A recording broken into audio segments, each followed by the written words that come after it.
अपने के निमन पते आइए तो ये फील्ड बुक में सेहो छे लिखल। अच्छा जी जी तो फील्ड बुक में लिखल अनुसार जब लिखा गए निर्णय भ गए नापे के तो ऊपर नमरी के नाम उनका सबके नाम में भ गए विपक्षी के नाम में निवेदन केना के दर्ता भ गए तो ओकरे दूषित दर्ता कही है। आ दूषित दर्ता में कहियो भी ओकर हद म्याद नहीं लगे है और वहाँ में सार्वजनिक संपत्ति के संरक्षण में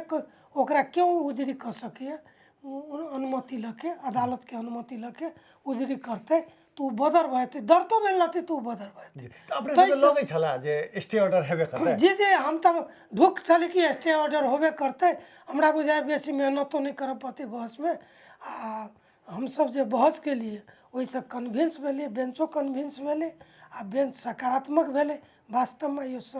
संपत्ति तो दुरुपयोग भई राखेको छ र यही रामनारायण मिश्रा को यही ढिलैलाई तोडेर म पनि त्यो बाटो हिँडेको छु श्रीमान सहेली हामी पनि यो बाटो हिँड्छौँ हाम्रो गाडी गुड्छ यस बाटोबाट हम कहलिए श्रीमान हमरो गाड़ी वहाँ कभी कभी क्रॉस करे छी आ ओहिला ये जे स्मारक बनाते तो लोग गंगा जी के आरती हो पश्चिम में दर्शन करते कि रामनारायण मिश्रा के दर्शन करते पार्क तो कतौ बना सकते।